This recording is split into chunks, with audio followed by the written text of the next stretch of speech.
Salut mes hérissons, j'espère que vous allez bien et aujourd'hui on se retrouve pour notre rendez-vous hebdomadaire du mercredi, à savoir ce mercredi, que lisez-vous? Petit recap, la semaine dernière, dans mon précédent C'est mercredi, que lisez-vous?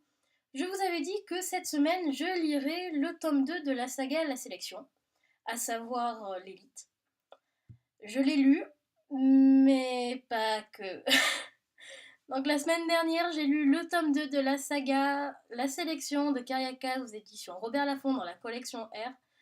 J'ai préféré ce tome-ci au premier, peut-être tout simplement parce qu'on voyait un petit peu plus le côté dystopique de l'histoire. En tout cas, au départ, quand je l'ai terminé, déjà, il faut savoir que je m'étais dit non, il est plutôt tard, tu te lèves tôt demain, tu lis 5-6 chapitres maximum. J'ai fini par terminer le livre et à commencer le tome 3 au vu de la fin de ce tome 2. Mais aussi, il faut pas faire des fins frustrantes. Vraiment, faut vraiment pas faire des fins frustrantes.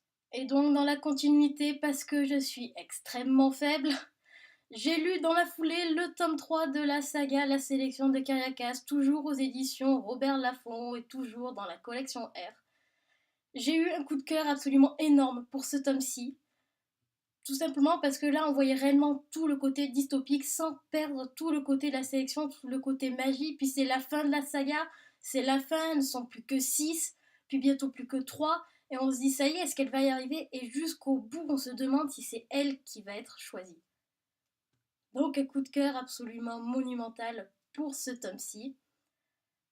Mais c'est pas tout. Et parce que j'ai eu un coup de cœur monumental pour le tome 3, je ne me sentais pas d'abandonner cette saga aussi vite, alors j'ai lu le tome 4 aussi. Donc toujours de la saga La Sélection de Kariakas, toujours aux éditions Robert Laffont et toujours dans la collection R, donc l'héritière. Je dois dire que le personnage principal ici, donc la fille d'America, est une vraie peste. Vraiment, c'est une bonne garce. Mais au fur et à mesure, on apprend à la connaître.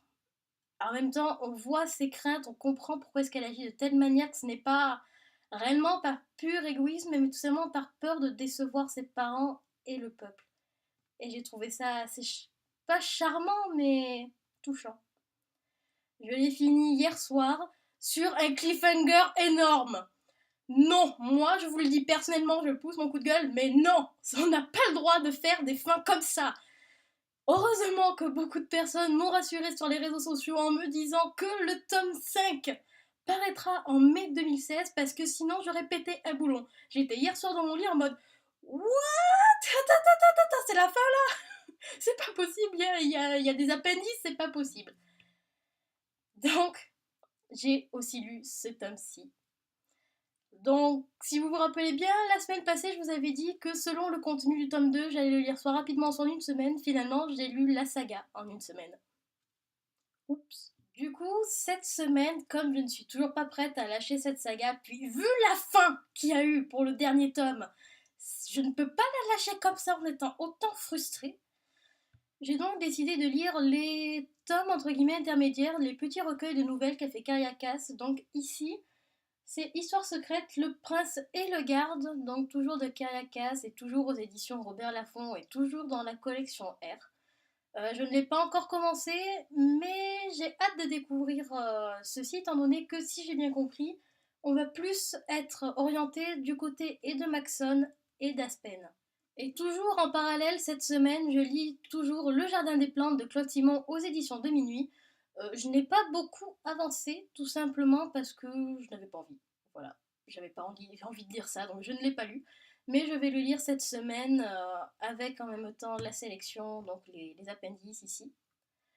J'espère que ça va être bien, mais en tout cas, enfin, je n'avais pas remarqué ça au début, mais il est peut-être plus bizarre que les autres, tout simplement, parce qu'il faut que je trouve un morceau.